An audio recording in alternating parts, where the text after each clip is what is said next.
All right, Coach. All right, this time, I want to call up to the mic. Where'd he go? Ed Bridges. Oh, there it is.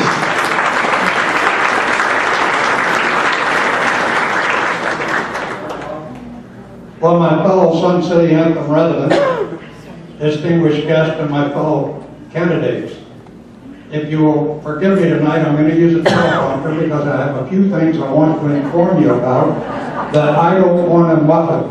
I heard an expression, ad-libs are for amateur. I'd like to read you from the English historian Gibbons for a moment. Nations pass through the following sequence: from bondage to spiritual faith, from faith to great courage, from courage to liberty, from liberty to abundance and self-indulgence, from self-indulgence to complacency, from complacency to apathy, from apathy to dependence, from dependence and back again to bondage. Where are we? Think about it. It's not irreversible, nor is it inevitable. But I want to remind you tonight that I'm running because I also took an oath of office to defend the Constitution, and the United States of America is under siege. Let me give you some of our enemies: our growing debt, powerful interests who wish to socialize our country and destroy the last vestiges of our free enterprise system, efforts to destroy our core values of family, Islam. Yes, you can say Ed Bridges said it right here in Sun City Anthem. Islam. It is not a religion. It is a totalitarian theocracy. Look it up.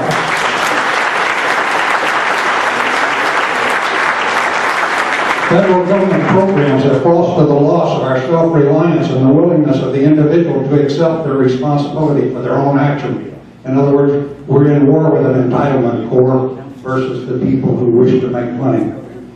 And our fatally flawed tax policy. Finally, we are our own worst enemy.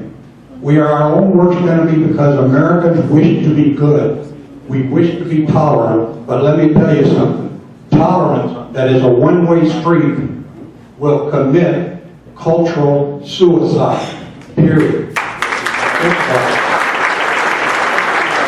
This year's elections are crucial. The citizens don't take control of our government this year, we will accelerate the demise of America as we know it. We must stop the government growth. We must stop being a government of the political parties, by the consultants, for the special interest groups. I'm going to be here, and I'll be over here at my table most of the evening. I have literature that'll tell you where I stand, such as illegal immigrants. They get absolutely nothing but a one-way trip home to give them amnesty. To give illegal immigrants amnesty is an affront and an insult to every person who came over here legitimately and got a green card. My name is Ed Bridges. I'm a Sun City Anthem resident. I've been tried and tested in battle with 492 missions in combat in Vietnam. I've been on missions for the State Department into combat, into Cuba rather, Russia and the Soviet China, and I'm here to serve you in Congress. Thank you.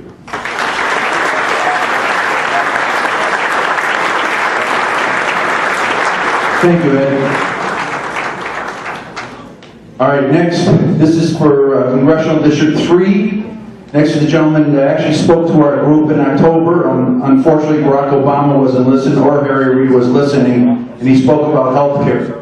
And if you remember what he says, this health care bill that they're trying to introduce at that time, that they actually did, is going to benefit 2% of the population.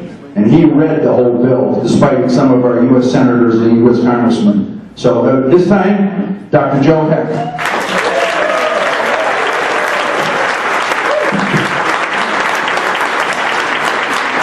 First, thank you, Bob, Darlene, and all the volunteers for putting this together, and for all of you for taking the time to be here tonight and meet your candidates. I am Dr. Joe Heck. I'm running in District 3 against Dina Titus. I'm running because I believe it's time for real-world experience, common sense, and fiscal responsibility in Washington, D.C. Right now, frankly, we just have to stop the liberal agenda that includes these unsustainable deficits, wasteful spending, and job-killing policies. That's why I want to go to Washington, D.C. to serve you and to stop this agenda that is ruining our country. When we look at all the folks that are here, we're all Republicans. We're all talking the same thing. Listen, we all have the same sound bites, right? Smaller taxes, smaller government. What you need to do as a voter is to figure out who's going to be the best candidate to represent you and carry out those things that represent the Republican Party. And I look at the three major issues that we're facing in our country today. It's jobs in the economy, it's healthcare, and it's national defense. Those are three areas that I work in and that I have the real world experience by working there every day. When it comes to jobs in the economy, I am a small business owner. I make a payroll. I know what it's like to sign the front of a check, not just the back of a check. I know what it's like in these tough times to have to dip into my company reserves so that I don't have to lay anybody off and continue to make my 401k contributions and provide their health care. So I know what it's like to try to grow jobs in this tough economy. When it comes to health care, I'm a doctor. I work in an emergency department. The only place, the only specialty that has to take care of everyone, regardless of ability to pay, regardless of time of day, regardless of their injury or illness. And I've worked not only as a clinician, but as an administrator and as an educator. There's only 16 doctors out of all 535 representatives in Washington, D.C., and that's probably why you can understand the bill that came out is so messed up the way it is. So we need to take care of some of those healthcare issues. Lastly, national defense and foreign policy. Still serving in the Army Reserves, going on 20 years, 3 tours of active duty, last one in Iraq in 2008. I've had the honor to currently command a medical support group responsible for 2,000 soldiers spread across 6 states. I've been there. I know what it takes to keep our country safe and secure. I have worked in every aspect of public safety. I've worked as a firefighter, as an ambulance attendant, with law enforcement, and as a military service member. I know what it is, what's necessary to keep our community safe and secure. A free and secure America is not one in which our elected leaders go around apologizing on behalf of the Americans. A free and strong America is not one where we embrace historical enemies and turn our backs on long-standing allies. A free and strong America is not one where we give terrorists captured on the field of battle the honor of stepping foot on American soil to stand trial like common criminals. And a free and strong America is not one in which Navy SEALs are court-martialed because the terrorists got a blow away. If you want to see jobs in the economy, if you want health care, if you want to save the future of America, I appreciate your vote. I'm Dr. Joe Heck. It's time to send a doctor to the house and send a professor back to school.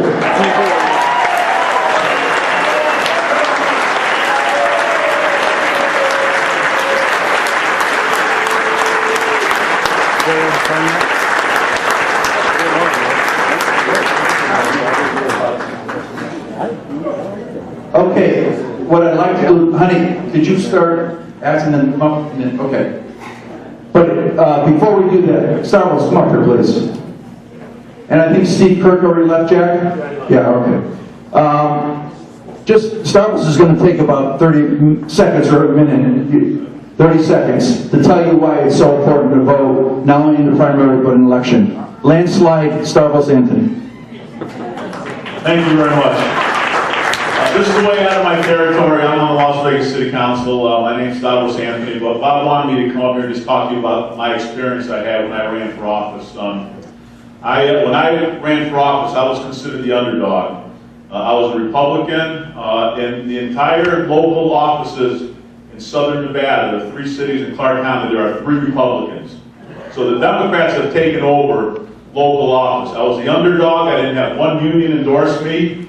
I didn't get any money from the unions, but what I did, and I'm sure all these candidates are going to do, is they're going to go out and knock on doors and shake people's hands and introduce themselves. That's how you win elections. And Sun City, Summerlin is in my ward, and I met every single senior in Sun City and shook their hands, and they voted for me, and they appreciated me coming to their door. So that's very important. But the second thing is, you have to show up and vote. You have to show up and vote. My campaign managers were having me call on the election day And downtown, what are we calling today for? I'm sure people are going to show up and vote, and they made up their minds, because you would believe that I must have talked to 30 people that day that I reminded them it was election day, and if they showed up to vote, I won by 10 votes. I won by 10 votes. And that's what it took. So it's absolutely important that every single one of you show up to vote, and if you bring 10 friends with you, you're going to win this election. So please keep that in mind. Again, my name's Thomas Anthony. I'm on the Las Vegas City Council. I know you're in Henderson, but if you need me for anything, just give me a call down at City Hall. I'll be glad to help you out. So thank you.